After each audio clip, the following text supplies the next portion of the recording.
Hello students, today we will discuss a problem on moment of inertia. Here is the problem. To determine the moment of inertia of the shaded area about the axis x-axis which coincides with the base edge AB. Here it is a shaded area. We will calculate the moment of inertia of this shaded area about axis x-axis. This is the base of the rectangle ABCD. Here is the axis x-axis or axis AB. To find the moment of inertia of this shaded area, we will divide the whole area into two parts. First part is rectangle ABCD and other part is semicircle DEC. यहाँ पर हमने क्या किया कि total हमारा जो है ये शेडेड एरिया है, इस शेडेड एरिया का मोमेंट ऑफ इनर्शिया हमको ए बी एक्सिस के अबाउट निकालना है। तो हमने क्या किया इसके लिए, ये हमारा जो सेमी सर्कल वाला एरिया है DEC, ये हमारा इस पूरे एरिया में से कट आउट एरिया है, यानी ये बाहर निकला हुआ एरिया है। तो हमने क्या किया कि इस पूरे एरिया को दो पार्ट में डिवाइड किया, एक तो रेक्टेंगल ABCD और दूसरा semi circle DEC। Total area को हमने डिवाइड किया टू पार्ट्स में, एक तो होल एरिया ABCD रेक्टेंगल, और इसमें से हम अगर इस सेमी सर्कल इसके एरिया को माइनस कर दें तो हमारे पास जो रिक्वायर्ड शेडेड एरिया है वो हमारे पास में बच जाएगा। तो हमने क्या किया, we will divide the given section into two parts, rectangle ABCD minus semi circle DEC, यानी रेक्टेंगल के हमने एरिया में से सेमी सर्कल को माइनस कर दिया तो हमारे पास शेडेड एरिया बचा। अब इस शेडेड एरिया का हमें movement of inertia axis axis के अबाउट निकालना है। तो सबसे पहले हम क्या करेंगे कि हम इस शेडेड एरिया का movement of inertia AB axis के अबाउट निकालने के लिए हमने क्या किया कि सबसे पहले इस रेक्टेंगल ABCD जो हमारा रेक्टेंगल है इसका मूवमेंट ऑफ इनर्शिया हमने AB एक्सिस के अबाउट निकाल लिया। जो टोटल हमारा ABCD रेक्टेंगल है इसका मूवमेंट ऑफ इनर्शिया इस एक्स एक्सिस के अबाउट निकाला। तो उसके लिए हम कौन सा फार्मूला लगाएंगे, हमको पता है ये कि अगर ये हमारा कोई रेक्टेंगल है, ठीक है, और ये इसका बेस है, तो बेस के अबाउट अगर ये B है और ये डिस्टेंस D है, इसकी डेप्थ D है और ब्रेड्थ B है, तो इसके बेस के अबाउट जो मूवमेंट ऑफ इनर्शिया होता है उसका फार्मूला होता है I base is equal to BD³/3। Centroid के अबाउट इसका मूवमेंट ऑफ इनर्शिया होता है BD³/12 और बेस के अबाउट किसी भी रेक्टेंगल का मूवमेंट ऑफ इनर्शिया का फार्मूला होता है BD³/3। तो वही हमने यहाँ पे अप्लाई किया कि IAB इस रेक्टेंगल का movement of inertia AB axis के अबाउट कितना हो गया BD³/3। ब्रेड्थ इसकी कितनी है 2 और डेप्थ है 2.3, रेक्टेंगल की डेप्थ है 2.5, तो यहाँ पर ये हो गया 2 इंटू 2.5 का क्यूब/3। ये आ गई हमारी 10.416 सेंटीमीटर की पावर 4 इसकी यूनिट होती है। तो ये हमारा मूवमेंट ऑफ इनर्शिया निकल आया रेक्टेंगल का AB एक्सिस के अबाउट। इस पूरे रेक्टेंगल का movement of inertia AB axis के अबाउट हमारा आ गया 10.416 सेंटीमीटर की पावर 4। अब हमने इस सेमी सर्कल है, इस सेमी सर्कल का मूवमेंट ऑफ इनर्शिया हमें AB एक्सिस के अबाउट निकालना है। लेकिन उसको निकालने के लिए हम क्या करेंगे, जो हमें फार्मूला पता है वो हमें पता है कि अगर कोई भी सेमी सर्कल हो, ये सेमी सर्कल है और ये इसका, ये जिस सर्कल से ये सेमी सर्कल बना है ये उसका सेंटर है, और सेंटर इसका सेंट्राइड कहाँ पर होगा, सेंट्राइड इसका होगा यहाँ पर G, वो क्या है सर्कल का सेंटर, ठीक है। तो इसकी सेंट्राइडल एक्सिस हुई, ये सेमी सर्कल की सेंट्राइडल एक्सिस हुई ये GG1।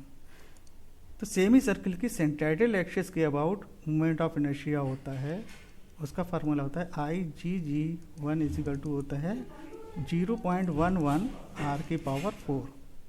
यहाँ पर सेमी सर्कल का जो मूवमेंट ऑफ इनर्शिया होता है वो उसकी सेंट्राइडल एक्सिस के अबाउट होता है IGG1 is equal to 0.11 r⁴। यहाँ r क्या है, इस जो सेमी सर्कल है इसकी रेडियस, और ये रेडियस हमें यहाँ पर गिवन है 1 सेंटीमीटर, रेडियस हमें दी हुई है 1 सेंटीमीटर, वो हम यहाँ पर रख देंगे। तो हमें सेमी सर्कल की मोमेंट ऑफ इनर्शिया जो है वो जी जी डैश यानी उसकी सेंट्राइडल एक्सिस के अबाउट मिल जाएगा। यहाँ पर ये हमारा डी ई सी सेमी सर्कल है और इसका सेंट्राइड ये जो हमने बनाया हुआ है ये इसका उल्टा है, ये सेमी सर्कल है, अगर हम इसको उल्टा कर देंगे तो वो इस टाइप की शेप हो जाएगी। तो यहाँ पर ये हमारा सेमी सर्कल है और सेमी सर्कल का ये हमारा सेंट्राइड है, ये इसका सेंटर है, ये सेंट्राइड है जी। सेंट्राइडल एक्सिस कौन सी होगी? G G one. तो इस सेमी सर्कल का जी जी डैश एक्सिस के अबाउट मोमेंट ऑफ इनर्शिया कितना होगा? ये हमने निकाला है, moment of inertia of semi circle about G G dash axis कितना हो गया? I G G dash is equal to होगा 0.11 आर की पावर 4। यहाँ पर हमने रेडियस रख दी 1 सेंटीमीटर, तो हमारा जो है इस सेमी सर्कल का मोमेंट ऑफ इनर्शिया जो है जी जी डैश एक्सिस के अबाउट हमारा आ जाएगा 0.11 सेंटीमीटर की पावर 4। अब ये हमारा जो मोमेंट ऑफ इनर्शिया निकला है ये हमारा जी जी डैश एक्सिस के अबाउट निकला है। निकालना हमें किसके अबाउट है? ये एक्स एक्स एक्सिस के अबाउट। तो इसके लिए हम क्या करेंगे? ये दोनों एक्सिस आपस में पैरेलल हैं, तो हम पैरेलल एक्सिस थ्योरम का यूज करके एक्स एक्स एक्सिस के about moment of inertia calculate कर लेंगे। ठीक है, तो यहाँ पर moment of inertia of semi circle about A B axis के अबाउट मोमेंट ऑफ इनर्शिया कितना हो जाएगा हमारा? पैरेलल एक्सिस थ्योरम को हम अप्लाई करेंगे, तो I A B is equal to I G G one plus E H square, ये हमारी पैरेलल एक्सिस थ्योरम हमने अप्लाई करी।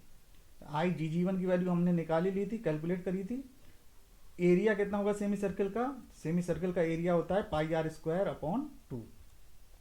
सेमी सर्कल का हमारा एरिया कितना होता है?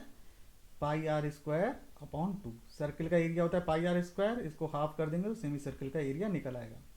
रेडियस हम रख देंगे यहाँ पर भी 1 सेंटीमीटर। ठीक है, तो यहाँ पे आ जाएगा पाई 1 का स्क्वायर अपॉन 2।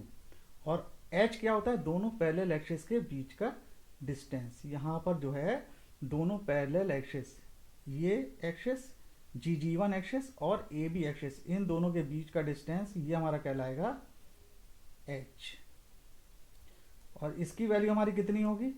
यहाँ से यहाँ तक का डिस्टेंस हमें पता है, सेंटर से सेंट्राइड के बीच का डिस्टेंस होता है 4r अपॉन 3 पाई, 4r अपॉन 3 पाई।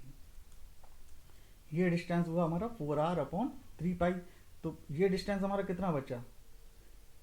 ये डिस्टेंस हमारा बचा, अगर हम 2.5 में से 4r अपॉन 3 पाई माइनस कर देंगे तो हमारा इतना डिस्टेंस बच जाएगा। ये पूरा डिस्टेंस हमारा 2.5 सेंटीमीटर और यहाँ से यहाँ तक का डिस्टेंस है 4r अपॉन 3 पाई। तो इस पूरे डिस्टेंस में से 2.5 में से हम 4r अपॉन 3 पाई माइनस कर देंगे तो ये हमें h मिल जाएगा। तो यहाँ पर h की वैल्यू हमारी कितनी हो गई? h की वैल्यू हमारी हो गई 2.5 माइनस 4r अपॉन 3 पाई। ये वैल्यू हमने यहाँ पर पुटअप कर दी, 2.5 माइनस 4r अपॉन 3 पाई, r की जगह हमने 1 रख दिया। तो यहाँ से ये कैलकुलेशन जब हम करेंगे तो आई ए बी की वैल्यू हमें मिल जाएगी 6.87 सेंटीमीटर की पावर 4। अब हमें दोनों, हमने जो है सेमी सर्कल का भी मोमेंट ऑफ इनर्शिया निकाल लिया ए बी एक्सिस के अबाउट या एक्स एक्सिस के अबाउट, और पूरे रेक्टेंगल का निकाल लिया। तो हम जो है इस पूरे रेक्टेंगल के मोमेंट ऑफ इनर्शिया में से ये वाले मोमेंट ऑफ इनर्शिया की वैल्यू को हम माइनस कर देंगे सेमी सर्कल के। ठीक है, तो हमारी जो है moment of inertia of shaded area about A B axis कितना हो जाएगा? जो हमारा रेक्टेंगल का मोमेंट ऑफ इनर्शिया हमने निकाला, कैलकुलेट किया था, माइनस जो सेमी सर्कल का मोमेंट ऑफ इनर्शिया हमने निकाला, दोनों को हम माइनस कर देंगे तो हमारा जो शेडेड एरिया है उसका moment of inertia A B axis के अबाउट निकल जाएगा। तो I A B is equal to हो जाएगा 10.416 माइनस 6.87। तो यहाँ से हमारे कैलकुलेशन करेंगे तो हमारा जो शेडेड एरिया है उसका मोमेंट ऑफ इनर्शिया हमारा निकल आएगा। यही हमारा जो है आंसर होगा जो है। ठीक है, तो इस हमारा जो है हमने स्टार्टिंग से क्या किया, हमने पूरे, हमें शेडेड एरिया के जब भी हमें निकालना हो तो हम जो है इसको जो है अलग अलग पार्ट में डिवाइड कर लेंगे, और जो हमारा कटआउट एरिया है पूरे रेक्टेंगल का निकाल करके हमने उस कटआउट एरिया का मोमेंट ऑफ इनर्शिया माइनस कर देंगे, तो हमारे लिए जो है शेडेड एरिया का मोमेंट ऑफ इनर्शिया मिल जाएगा। ठीक है, तो यहाँ पर हमें जो इम्पोर्टेंट बात है वो ये है कि हम पैरेलल एक्सिस थ्योरम को अप्लाई कैसे करें। पहले एक्सिस थ्योरम हमारी होती है, अगर जो जिस एक्सिस के अबाउट हमें मोमेंट ऑफ इनर्शिया निकालना है, यहाँ पर आई ए बी, ठीक है, इस एक्सिस के अबाउट हमें मोमेंट ऑफ इनर्शिया निकालना है, और जी जी वन के एक्सिस के अबाउट हमें मोमेंट ऑफ इनर्शिया पता है, तो यहाँ से हो जाएगा I A B plus A H square, ये हमारी पहले एक्सिस थ्योरम होती है, ठीक है। आई ए बी नहीं, आई जी जी वन, यहाँ पे आएगा आई जी वन, जो सेंट्राइडल एक्सिस है उसके अबाउट जो मोमेंट ऑफ इनर्शिया हमने निकाला था, प्लस ए एच स्क्वायर। ए होता है एरिया और एच होता है दोनों पैरेलल एक्सिस के बीच का डिस्टेंस। यहाँ जी जी वन और ए बी एक्सिस दोनों आपस में पैरेलल है। तो इस तरह से हम जो है इस शेडेड एरिया का मोमेंट ऑफ इनर्शिया कैलकुलेट कर सकते हैं। उम्मीद है आप लोगों को ये वीडियो बहुत ही पसंद आया होगा और आपकी समझ में भी आ गया होगा कि मोमेंट ऑफ इनर्शिया हम इस टाइप की शेप्स का कैसे कैलकुलेट करते हैं। इसके बाद एक दूसरा जो है वीडियो में मैं अदर प्रॉब्लम को भी सॉल्व करके बताऊंगा कि कैसे निकाले जाते हैं। Thank you.